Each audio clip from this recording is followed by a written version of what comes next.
Hello, तर मित्रांनो, तुम्ही लाडकी बहीण योजना ही तर पाहिलीच असेल. तर लाडकी बहिणीसाठी हे एक नवीन ऑफर घेऊन आले आहेत. मुख्यमंत्री एकनाथ शिंदे यांनी अनाउन्समेंट नवीन केलेली आहे. तर प्रत्येक दरवर्षी सिलेंडर 3 आपल्याला भेटणार आहेत. तर ह्याच्यासाठी कोण कोण पात्र असणार आहे तुम्हाला पूर्ण डिटेलमध्ये समजणार आहे. तर तुम्ही ह्या व्हिडिओला लास्टपर्यंत बघत राहा. चला सुरू करू.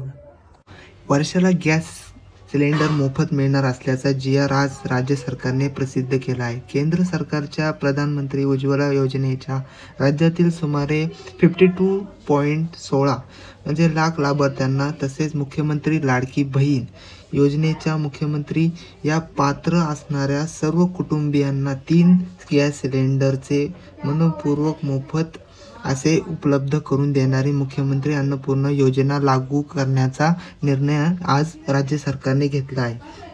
योजनेची पात्रता तुम्ही पूर्ण डिटेलमध्ये समजून घ्या. या योजनेचा लाभ मिळण्यासाठी गॅस जोडणी महिलेच्या नावाने असणे आवश्यक आहे.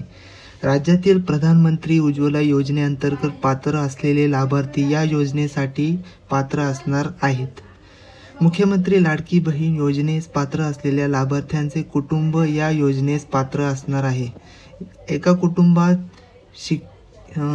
कुटुंबात शिधापत्रिकेनुसार केवळ एक विद्यार्थी केवळ लाभार्थी या योजनेस पात्र असेल. तसेच फक्त 14.2 किलोग्रॅम वजनाच्या गॅस सिलेंडरची नोंदणी असलेल्या गॅस ग्राहकांना ही योजना लागू असेल. योजनेची कार्यपद्धती नेमकी काय? प्रधानमंत्री उज्ज्वला योजनेच्या लाभार्थ्यांना गॅस सिलेंडरचे नियमित वितरण हे तेल कंपन्यांमार्फत करण्यात येते. मुख्यमंत्री अन्नपूर्णा योजनेत अंतर्गत दहाव्याच्या 3 मोफत गॅस सिलेंडरचे वितरणही तेल कंपन्यांमार्फत करण्यात येईल. केंद्र सरकारच्या 300 रुपये अनुदानाअतिरिक्त राज्य शासन 530 रुपये प्रति सिलेंडर इतकी रक्कम लाभार्थ्यांना थेट बँक खात्यामध्ये जमा करण्यात येईल. तसेच मुख्यमंत्री लाडकी बहीण योजनेअंतर्गत पात्र लाभार्थी यांना प्रति सिलेंडर 830 रुपये रक्कम थेट लाभ हस्तांतरणाद्वारे बँक खात्यात जमा करण्यात येईल. या योजनेत म्हणजे तुमच्या बँक खात्यामध्ये तुमच्या सिलेंडरचे पैसे लवकरात लवकर येईल. ग्राहकास एका महिन्यास एकापेक्षा जास्त सिलेंडरसाठी अनुदान देण्यास येणार नाही. दिनांक 1 जुलै 2024 रोजी पात्र होणाऱ्या लाभार्थ्यांनाच योजनेचा लाभ देण्यात येईल. दिनांक 1 जुलै नंतर विभक्त केलेल्या शिधापत्रिका या योजनेस पात्र ठरणार नाही.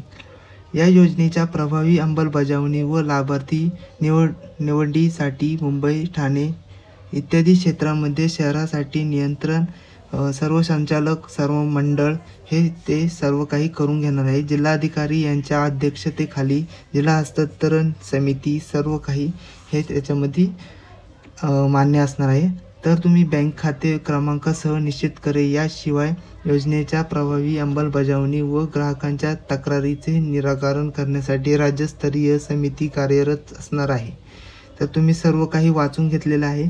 तर तुम्हाला काय म्हणजे ह्याच्यासाठी पात्रता काय असणार आहे तुम्हाला सर्व काही समजलं असेल. तर तुम्हाला हा फॉर्म लवकरात लवकर भरावा लागणार आहे. त्यासाठी नेक्स्ट व्हिडिओ येईलच लवकरच.